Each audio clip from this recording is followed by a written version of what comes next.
Irreverent, entertaining, cool. You're listening to LA Talk Radio.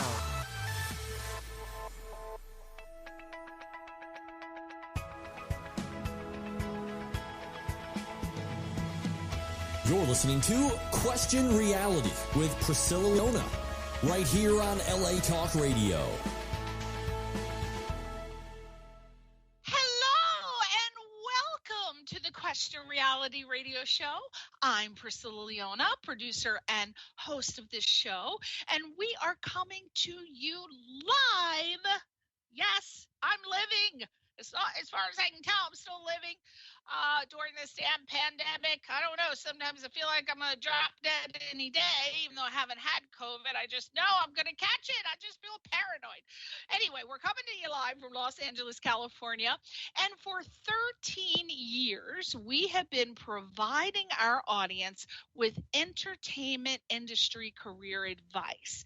Now, this show is for you if you are questioning your career reality about pursuing a career in show business, or if you're already working in the entertainment industry and you just need some tips, advice, or resource information on how to elevate your career status.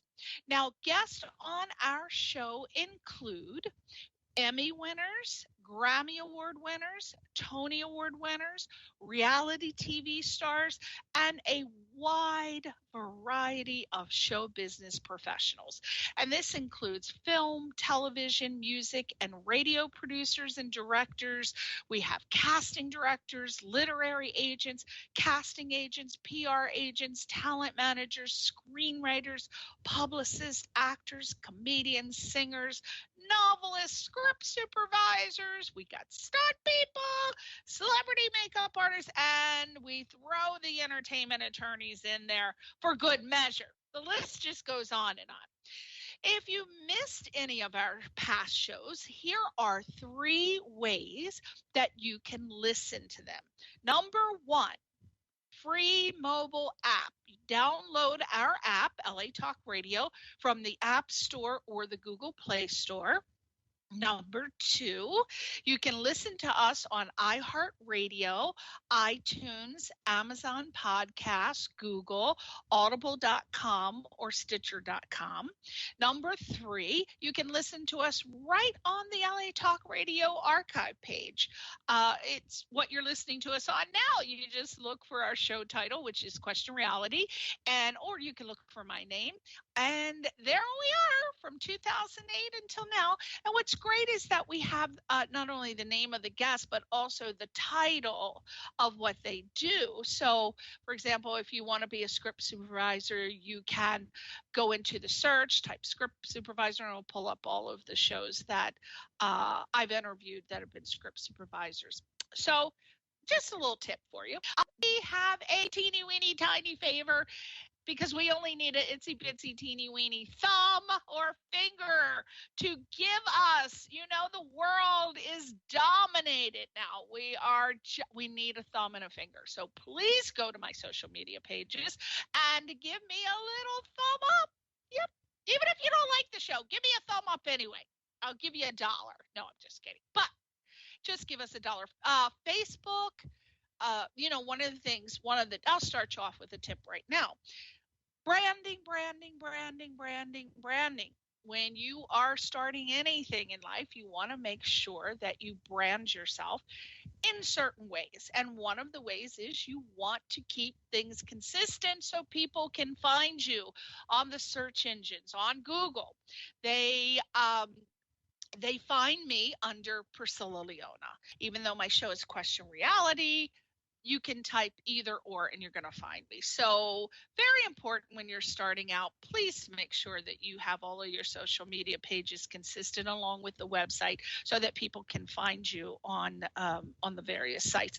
A lot of people have 50,000 different names, Tweedledee, Tweedledum, Tina, I'm so cute, Susie, No, they're not going to find you if your name is different. So keep it consistent. Again, please go to Facebook, Twitter, Instagram, LinkedIn, and look for my name, Priscilla Leona. And you will be giving us a little thumb up, which we need. Finally, if you want to be booked on our show or refer someone to be a guest to promote themselves or showcase their projects or their products and help listeners by providing career advice, you want to go. Now you gotta focus now. You gotta go to our official website, not the one you're listening to now. Our official website is questionrealityradioshow.com. Again, questionrealityradioshow.com. Not the website you're listening to us on now, again, which is obviously LA Talk Radio. This is the website where we air our show. So again, if you want to be on the show or give the website address to someone who wants to be on questionrealityradioshow.com. That's where you can also see our annual guest schedule. So you might want to go there and take a peek at who the upcoming guests are and check out their sites. So to be booked, you have to submit. Very, very easy. Go to the contact link and just name, email, and title. Oh, and website. Yes, name, email. Just those little tiny things. Little things. Okay, moving on. We have a wonderful guest today. Every week they're wonderful. They just keep getting better as the years go on. We have a gentleman, very handsome gentleman, if I may say so myself. We have a very handsome gentleman, and his name is James C. Earl-Rockefeller. See, that's an East Coast thing. We want to call everybody fella instead of feller. James C. Earl-Rockefeller III.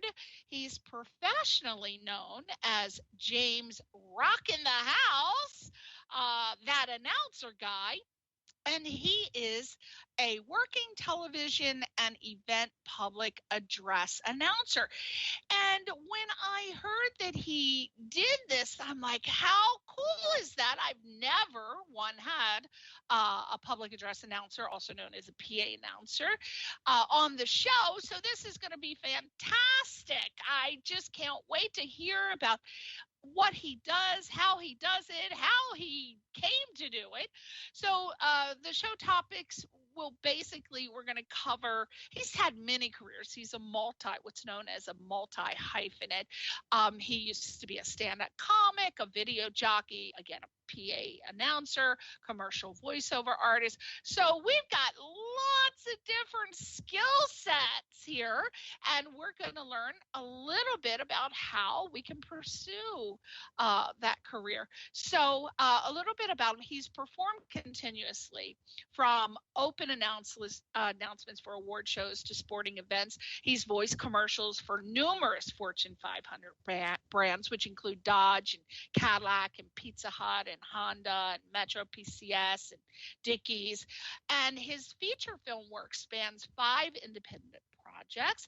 He also has what's called audio recording credits on several musical projects and children's motivational sports CD out featuring sports legends such as NBA's Bill Russell, Brian Shaw, NFL's Raymond Chester, MLB's Joe Morgan, Mike Norris, Vida Blue, and Biff Roberts. So very, that's something right there.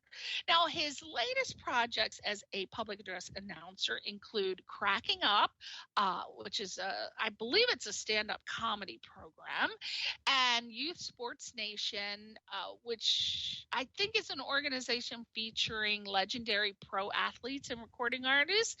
And we're going to find out more about some of his past careers, such as the stand-up comic.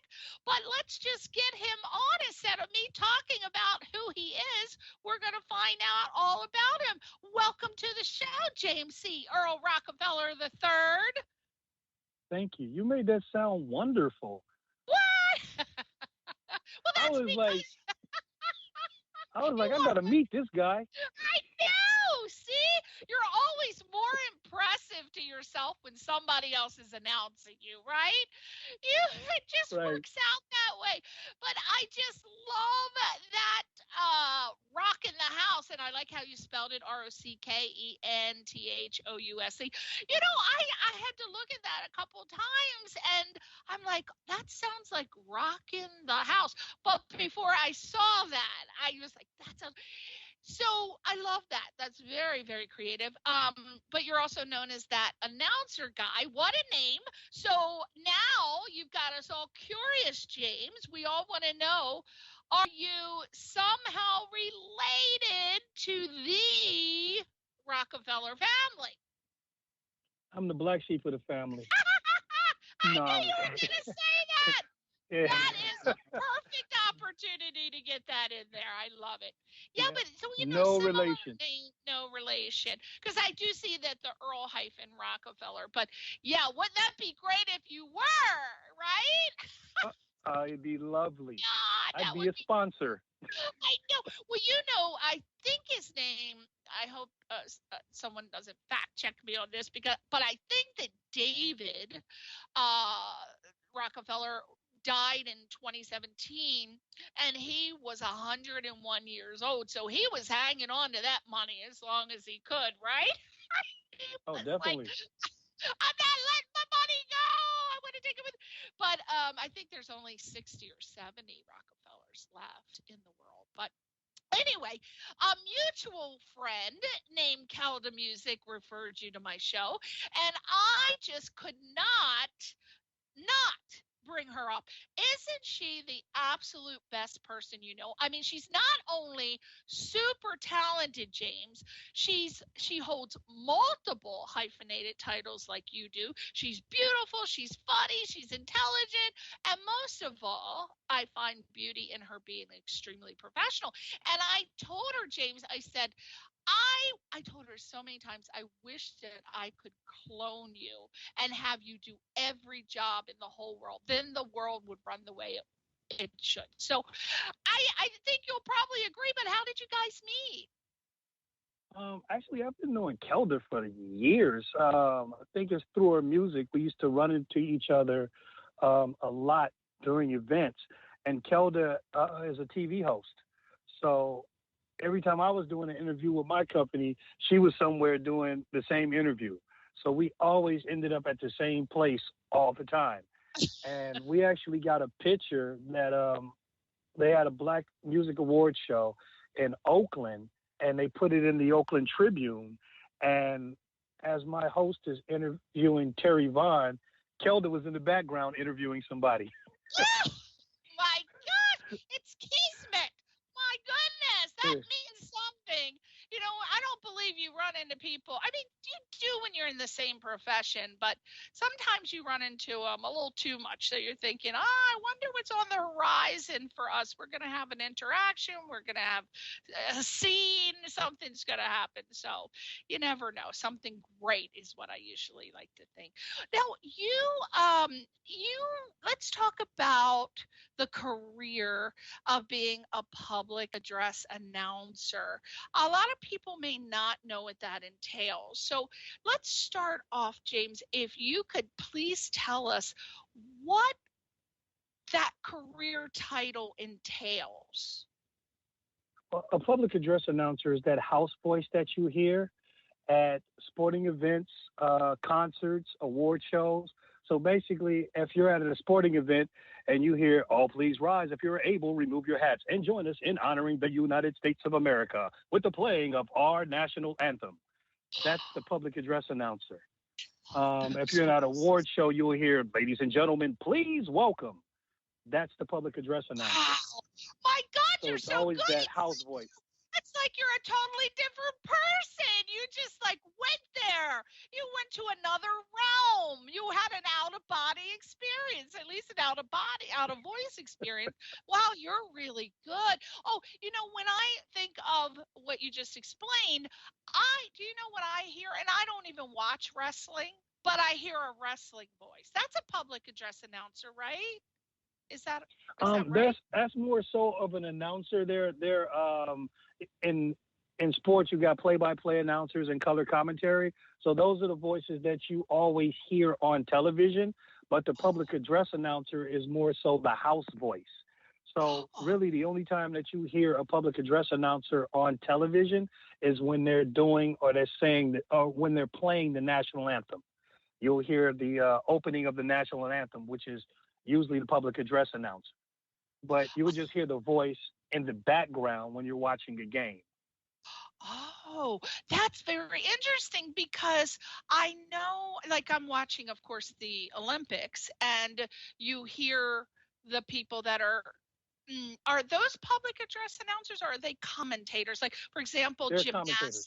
they're commentators. Okay. They're And more, they're more, commentators.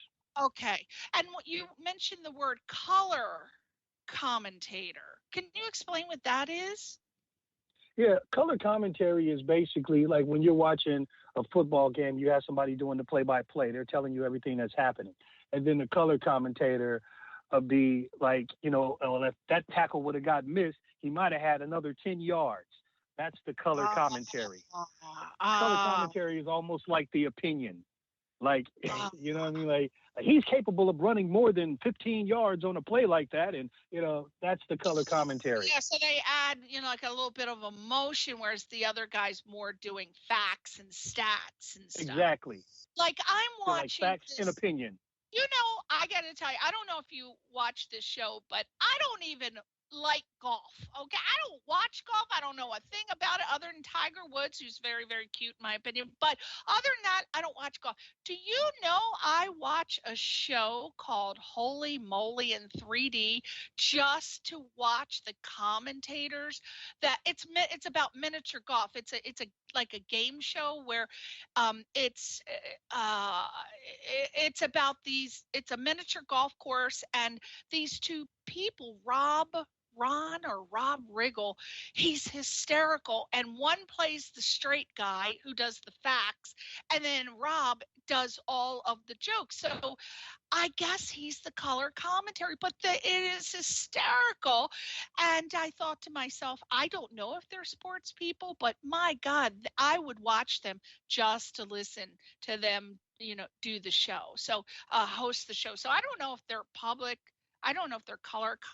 I guess it falls under that category, but you got to check that show out called Holy Moly. They're hysterical. Oh my God, they're so it funny. Sounds interesting. Riggle I think Rob Riggle's a comedian. He's an actor comedian. Oh, he is. That's probably why he's so funny. But they're dressed. They're sitting at a desk, and they're reading the show just like they would be commentators at a sports game, like if they were running a boxing match, talking about that, or a wrestling match.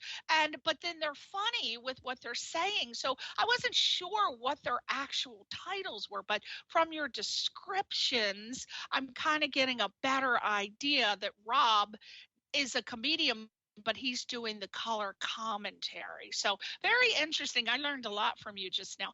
Now, as a public address announcer, other than what you just described, can you take those skills and do other types of jobs? Like, what other types of jobs can you get as a public address announcer? Like, what are some lateral career moves or promotions that you could get if you decided to pursue that career?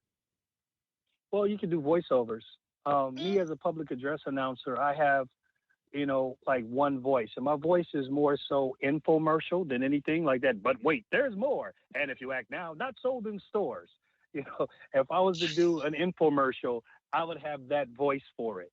But I'm really glad you asked me that question, because until sports kicks back up, because I'm a public address announcer for Stanford University, and right now there's the sports, we're trying to figure out what the schedule is, due to COVID or whatnot. Mm-hmm. So what I did was, besides being a producer, I took a summer job at Six Flags Discovery Kingdom, because they were hiring for an announcer, something I got on LinkedIn, and I was just like, let me send them my application just to be doing it. And they actually gave me the job, and it's being a PA announcer for the Dolphin show. So, wow! Yeah, it's actually kind of cool because I got to memorize a script. Love What's your line? What's your line? Tell us. We're there. We're going to hear you. What are you going to say? It's actually cool because it's like today you're going to get a chance to see just how talented these animals are. Joining me today are our animal care specialists. Ladies and gentlemen, please welcome. So I got like this whole script. It's like 4 or 5 pages that I have to memorize. And there's different parts. Well, there's 2 different dolphin shows. One is the more educational dolphin show, so it lets you know about the dolphins. And then the other one is more of the entertainment show where they're jumping and flipping out of the water, the whole nine. So it's actually kind of cool because I'm on stage versus being in a booth. Usually PA announcers, they're either behind the stage or they're in a press box. This one, I'm actually in front of the audience, and both of the theaters hold about 2,500 to 3,000 people. So at any given time, it could be a full theater, and I'm performing probably in front of maybe 5,000 to 6,000 people a day. Oh my God. That's why you can't have a script in front of you. You got to memorize the lines. Exactly. Amazing. Well, what do you feel are the top 3 skills that you have to have? And also any type of education, if someone wanted to pursue a career in your path, what would you say? Obviously, you got to have a great voice like you have, right? Can't have a right. Well, voice is one thing. It's just basically you got to know how to read. That's a good one. You got to know how to enunciate because, like, one of the main things that public address announcers do is sports. There's a lot of sports public address announcers, and when we're mentioning opening lineups, we can get some difficult names.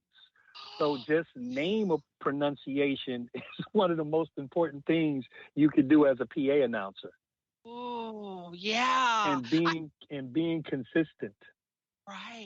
Right. Yeah. So, and obviously it goes without saying, you got to show up on time and you've got to be professional and you've got to be, I would imagine a lot of people don't take this in consideration, James, but you've got to, with the type of job you have, you've got to be a very friendly guy. You don't have to be like smiling all the time, but you got to get along with people. Do you know, I've run across a couple grumpy announcers, and I'm like, oh my gosh, they can't even bring the happiness in their voice. They just can't do it. I don't even know how they got the job, but you do have to be friendly and professional and be able to get along with people. So I would say that's a skill that you definitely have to have. And knowing your sport. Yeah. You gotta know your sport. Like whatever sport you're in, you got to know it. And what people don't realize with public address announcers is, man, these cats retire in their 80s. You know what I mean? With public address announcers, period, you have a lot of public address announcers that do professional sports, and these cats are, 70, 75 years old and still doing their thing.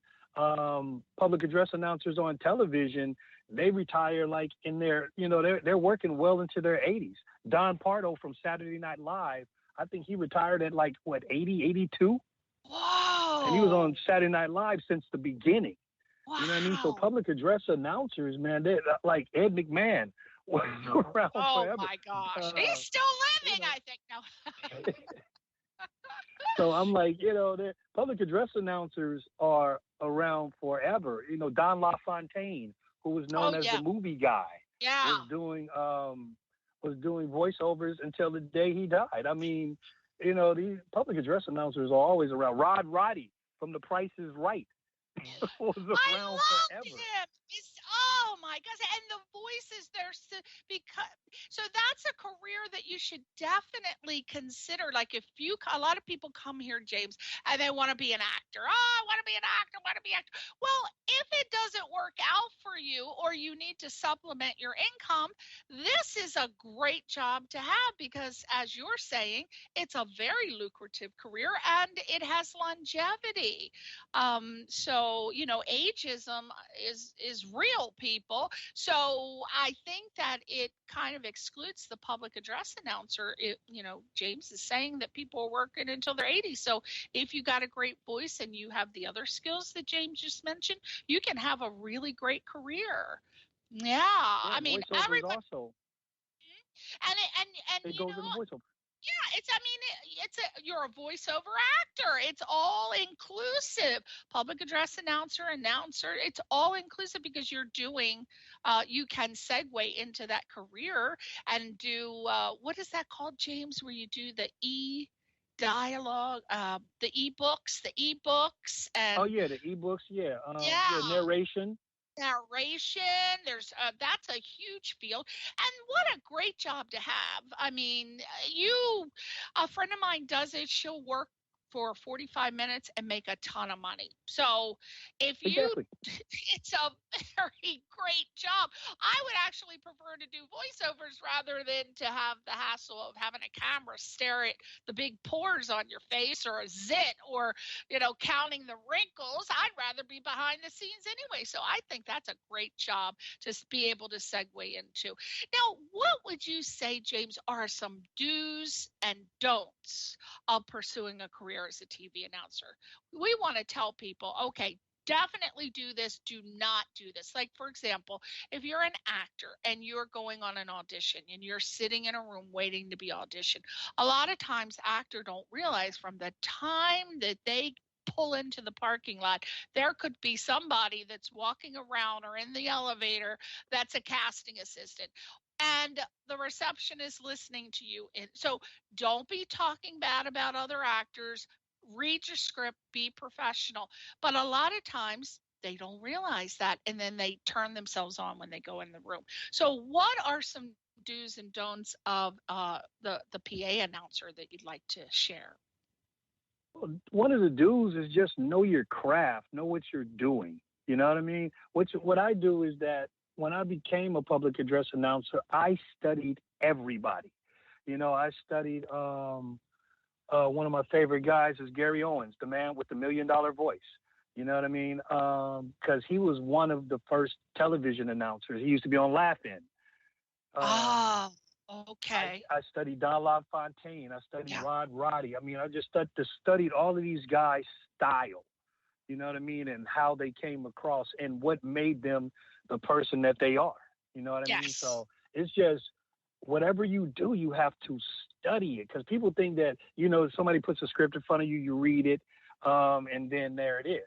That is way more than that. You know what I mean? Because some of the stuff that you have to put a little emphasis on what you're reading. Exactly. And you're reading different scripts all the time. You know what I mean? So it's not only knowing what you're reading, but it's how you read it.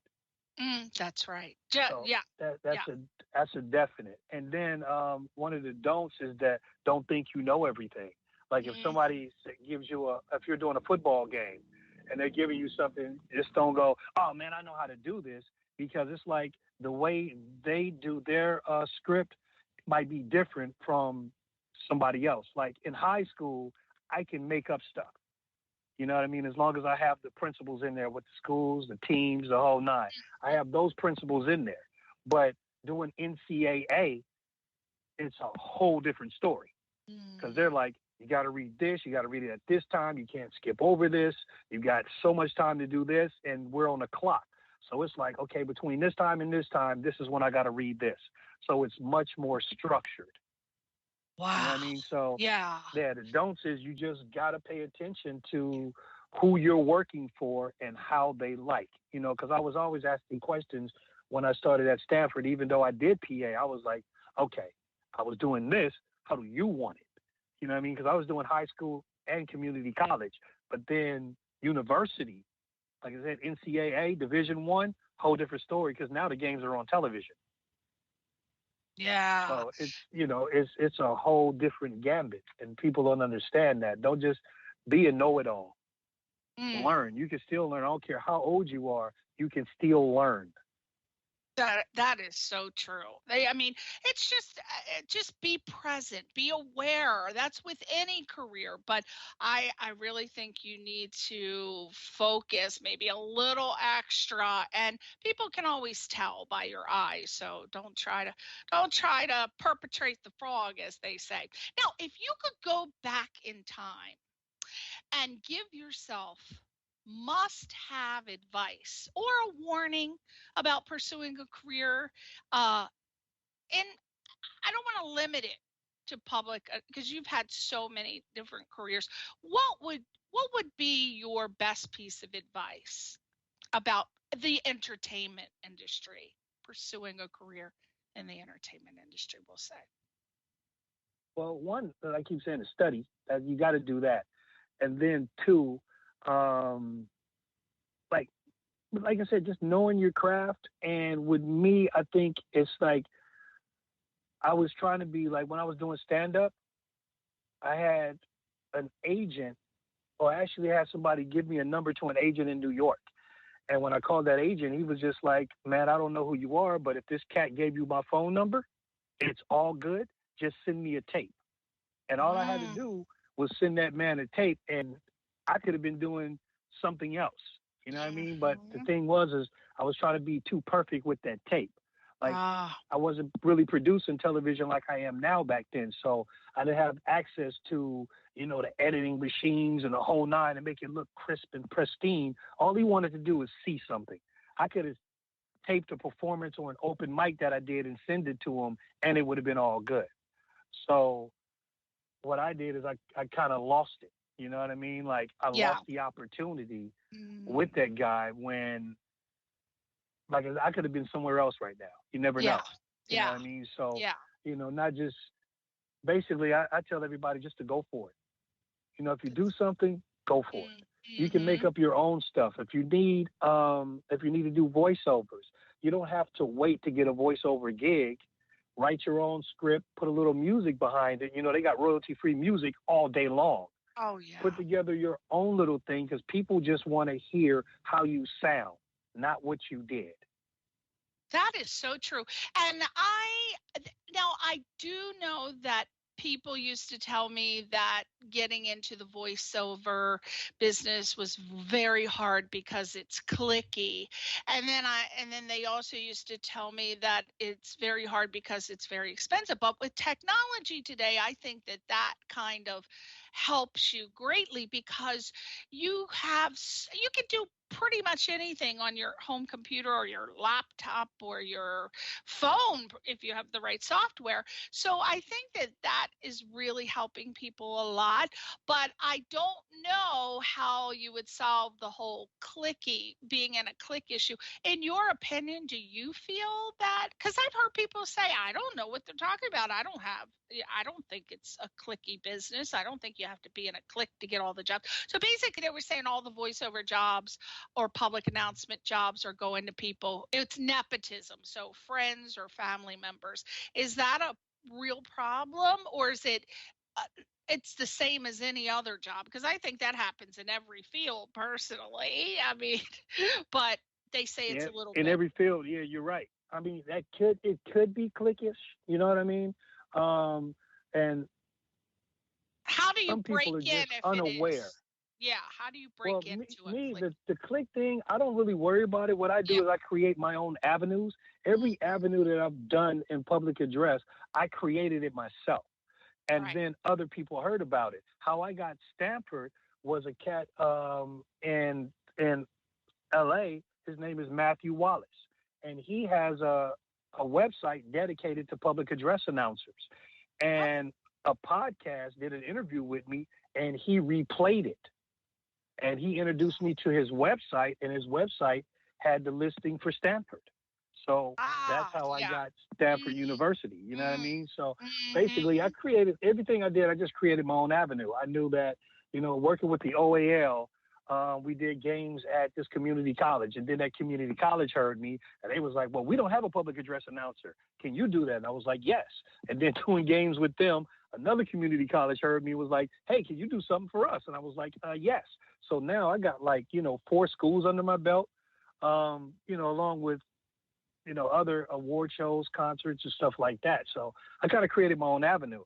But as you were saying, with the internet, you got places like Voice Bunny, Voquent, Fiverr, and all of these places you can put your up a demo and get work from that.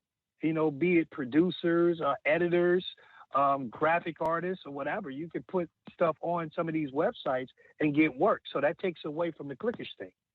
Great. And that's with anything. I mean, actors, you can't sit around waiting for the phone to ring. That doesn't hardly happen anymore. You got to go out there and pioneer your own way, create your own stuff, put it on YouTube, put it on the internet. Somebody will see it. The guy, I'm a friend of Steve Perry, from the band Journey. Do you know, he told me a long time ago, David Schwimmer, it's also a friend of mine. I don't want to name drop it. Well, I was in a film for David, and I met Eric Stoltz and Steve Perry, who are very good friends of David Schwimmer. And Steve was telling me that the guy that they discovered, a Filipino guy who put his demo on the internet, and the guy who oh God, I can't remember what his name is. Anyway, he saw this Filipino guy, and they had a Journey tribute band, and he just put a little demo on there. No, like 3-4 o'clock in the morning, the bandmate was looking at it, and he saw him. He's like, you know what? He's going to replace Steve, because Steve was already gone by then. But and now he's the lead singer in Journey, and he was just found by putting his little demo of singing Steve Perry songs, which, by the way, it's very hard to tell. I told Steve, it's very hard to tell you and this guy apart. He's like, I can't believe you're saying that to me. Oh, my heart.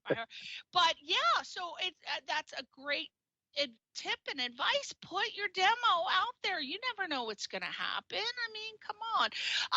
Now, if I want to talk about you.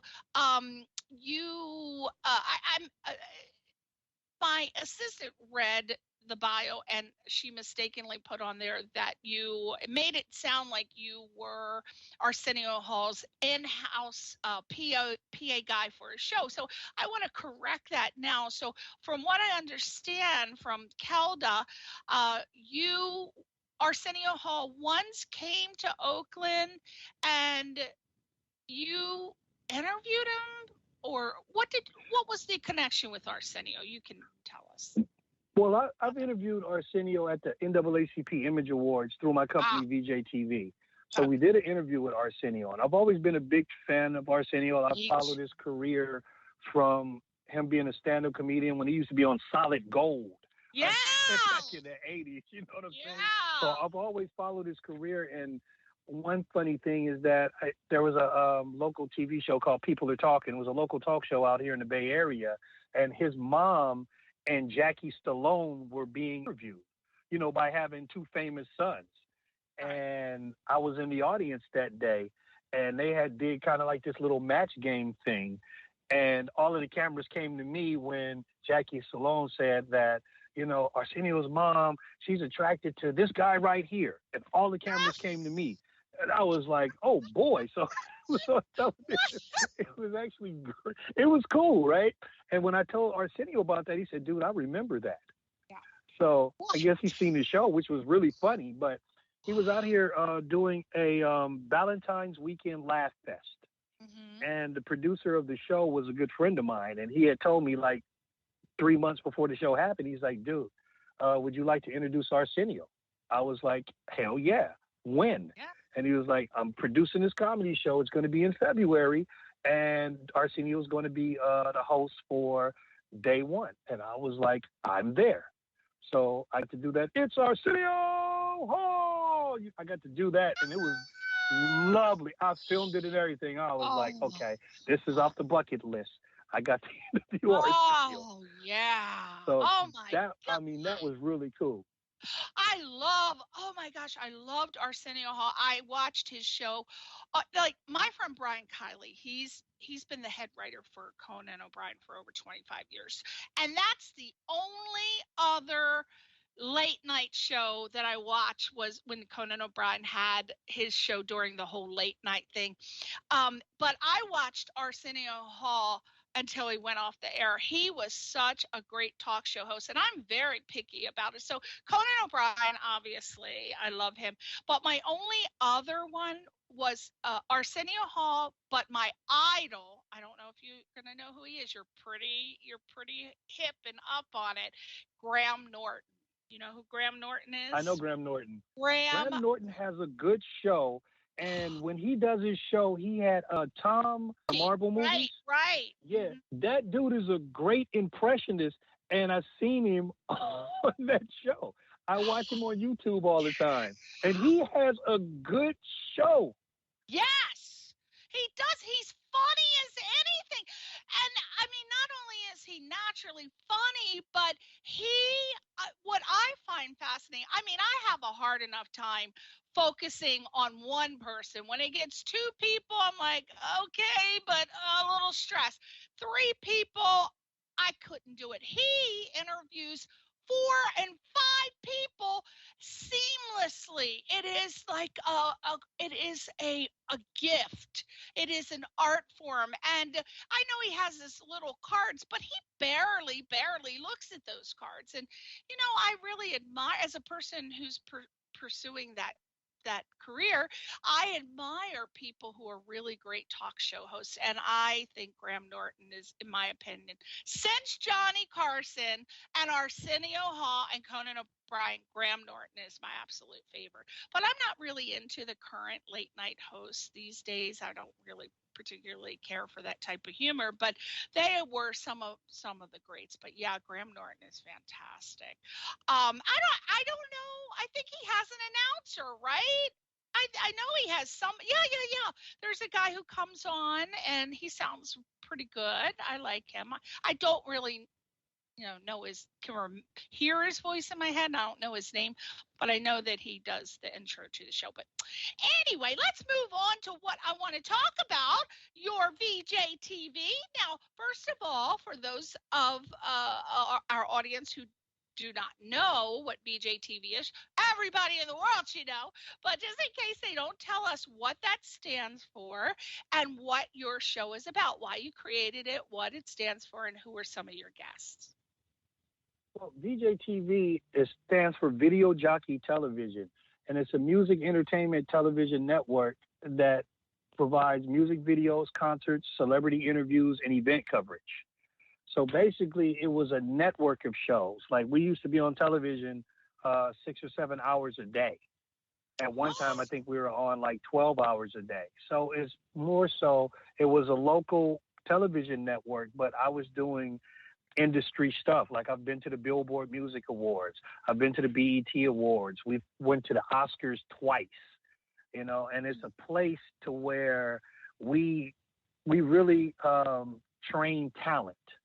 If you want to be a host on television, this is where you can hone your skills. If you want to be an actor, through another company I work with, History to Make Entertainment, we've done 7 films, 7 independent films. So it's a place to really hone your skills. I work with a lot of models.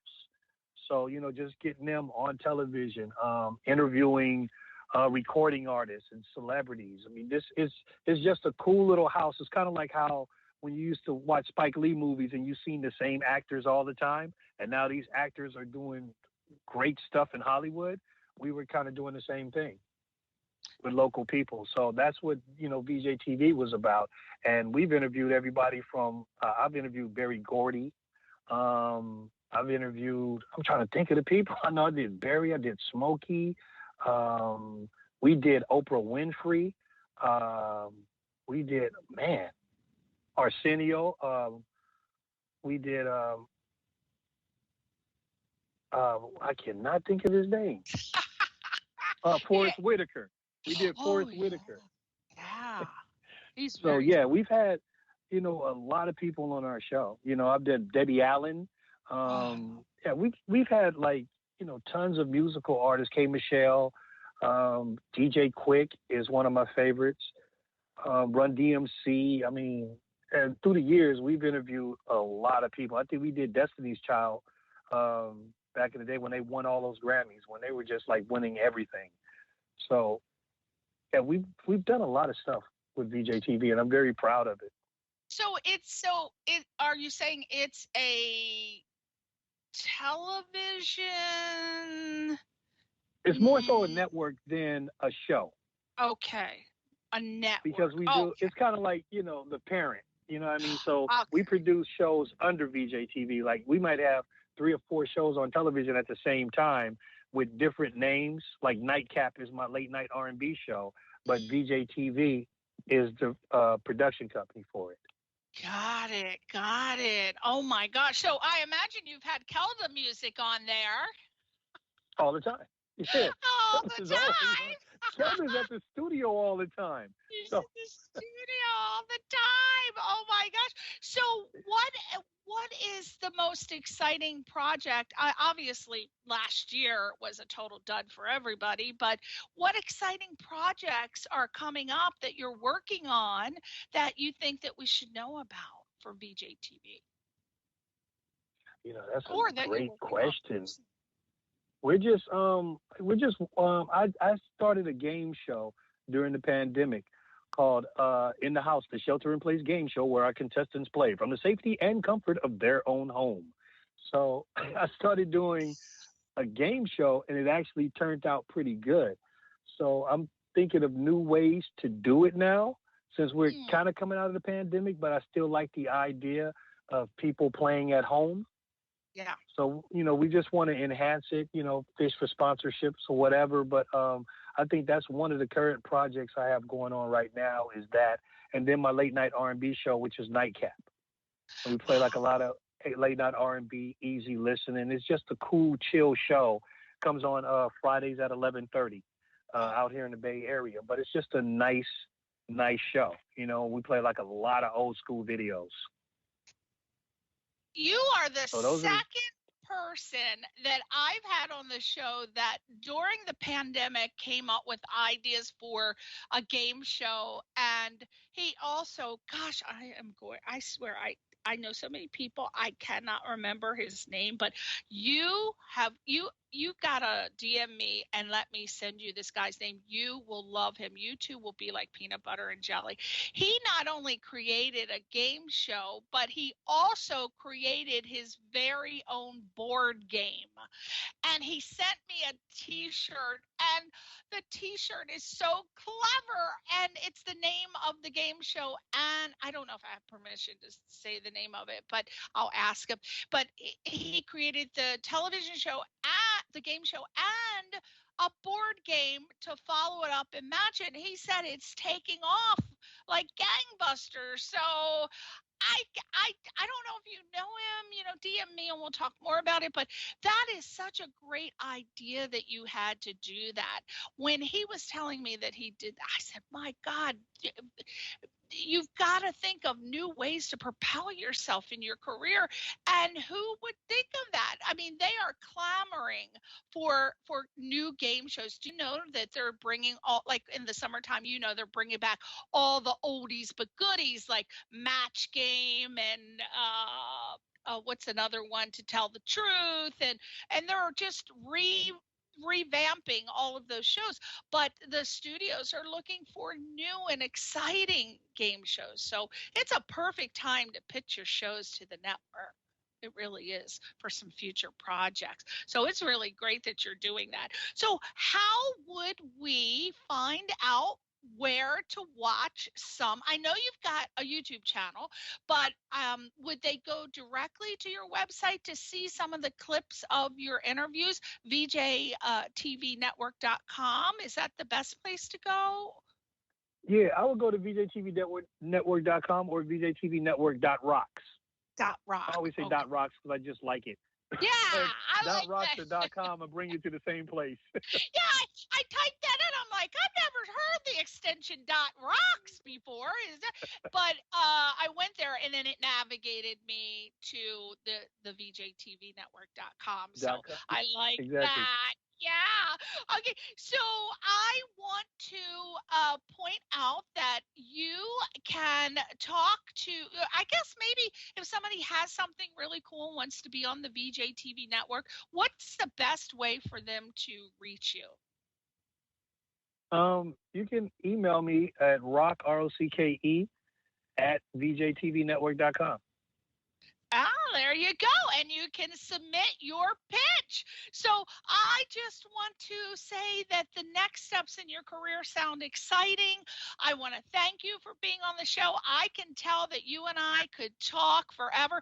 I was actually going to ask you to do a Don LaFontaine, In a World. I can.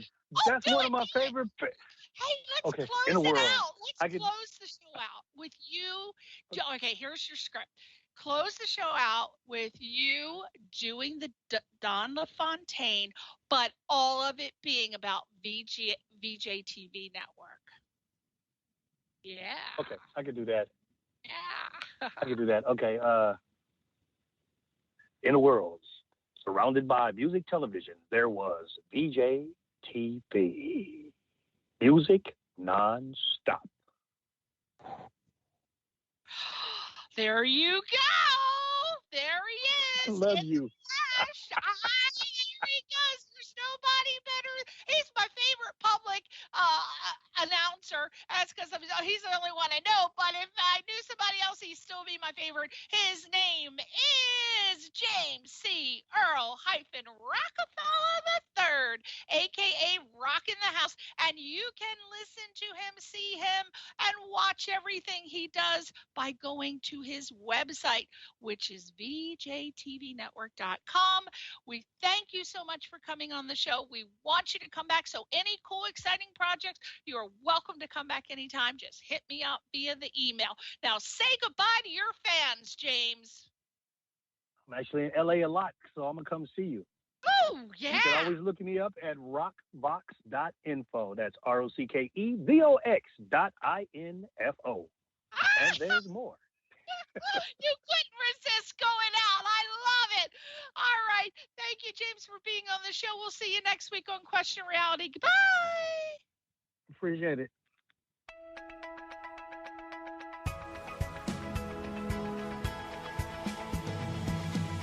You're listening to Question Reality with Priscilla Leona, right here on LA Talk Radio.